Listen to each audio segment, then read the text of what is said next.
Guys, our show sponsor, Black Forest Supplements, is bringing you the benefits of testosterone. Their mission is to help men boost their masculinity by using nature's purest and most potent extracts. Testosterone levels have been declining for decades at a rate of 1% per year every year, and Black Forest Supplements is combating those statistics. They encapsulate the high-purity extracts you need to help you achieve your full potential. Black Forest Testosterone Supplement brings some of the most potent levels of support for testosterone and muscle mass on the market. Their 500 milligram capsules are the purest and most potent testosterone supplement available for purchase. Testosterone aims to increase testosterone strength, lean muscle mass. It can also improve recovery. It can decrease stress and even aid in fat loss. Black Forest products are made in the USA and are 100% natural. There's a 24/7 customer support line and shipping is fast and free. So go to blackforestsupplements.com/Chael.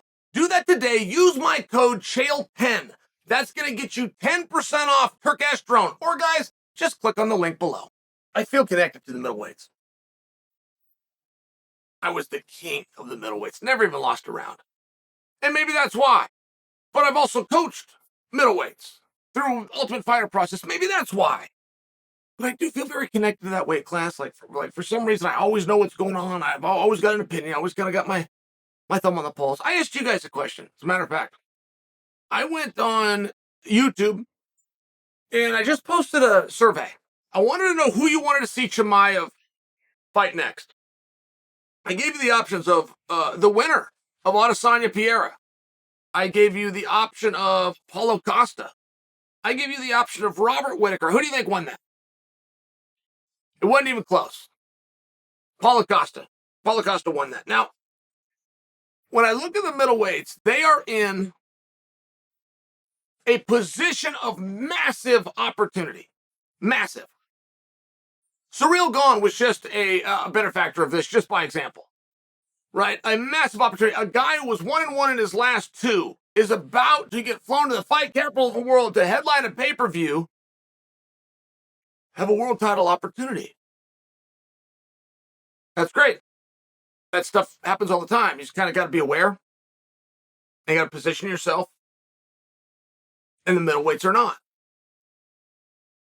Hold that thought. Let's back up. Greatest poster I've ever seen, and it made somebody uncomfortable. The person who made this made the greatest artwork I have ever seen. Someone else thought, let's put the brakes on, but it was called Three Kings. Three Kings.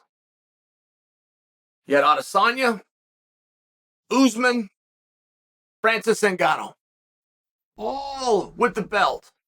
African tone in the background. It was awesome. It reminded me of the Four Horsemen. This was something that really could have stuck around. Somebody got uneasy.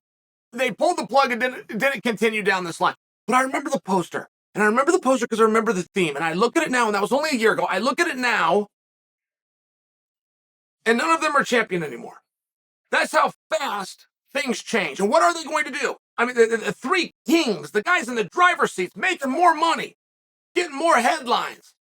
High-flying, limousine riding. 1 year later, none of them are champion anymore. What do you do? And it's a very interesting thing. We're all wondering what Francis is going to do.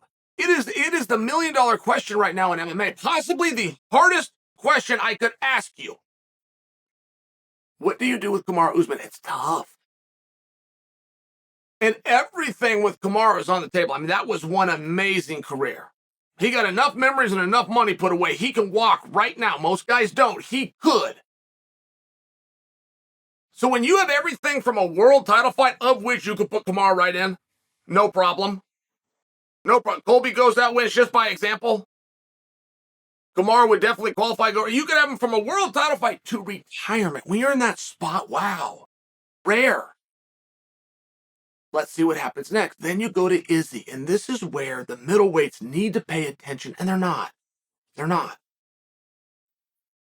Izzy is in a wildly precarious situation, potentially. Izzy is the most dominant middleweight who lapped the division. That's a term we didn't even have in this business, lap the division. Dana White coined that to speak to the fact that Izzy's beaten everybody and he's beaten them again. That is where that phrase was coined as it pertains to a vernacular within mixed martial arts. Had to do with Adesanya. That's how good he was. But that's how good. Okay.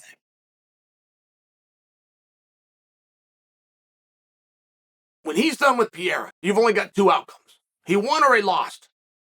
If Pereira wins, it is extremely likely Pereira now is the 205 pound. He would like to be right now. Pereira does not want to go to 185 pounds again. He's going to. He thinks it's the right thing to do.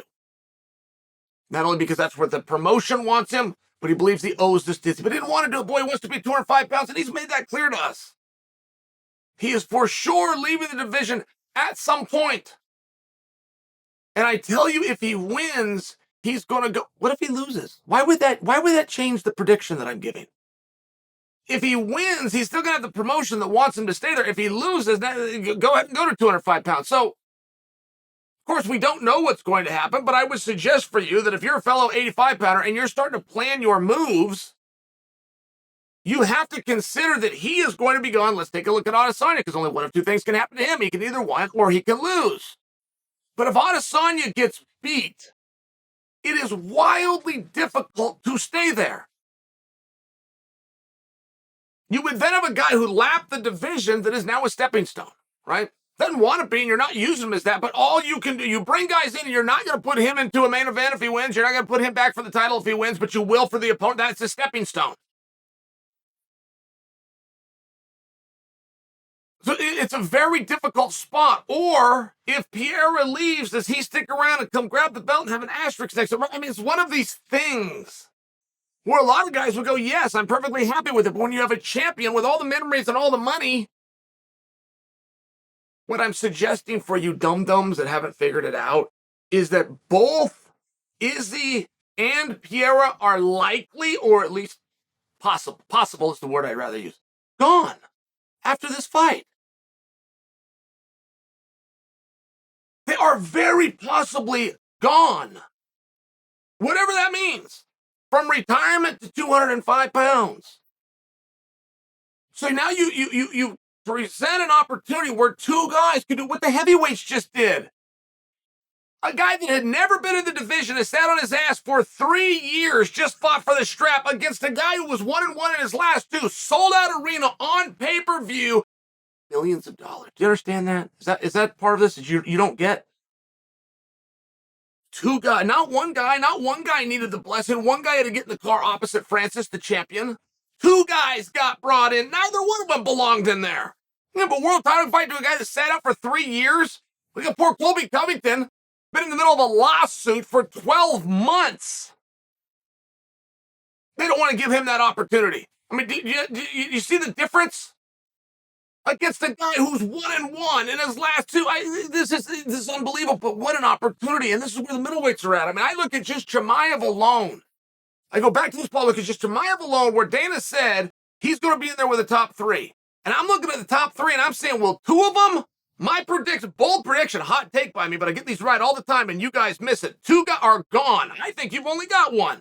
I think of the top three middleweights, you've only got one. As a matter of fact, not only do I think that, I think that they think that. I think that one of the decisions to give the blessing to move Chimaev up is because you know your top two dogs are just about gone. That's what I think. And I also think that they think that. But the fellow middleweights seem to miss it. What part of that do they not like? They not want an opportunity that they haven't earned. They don't want some luck. They don't want a main event. They don't want the money. What part of it are they missing? What part of it were you missing?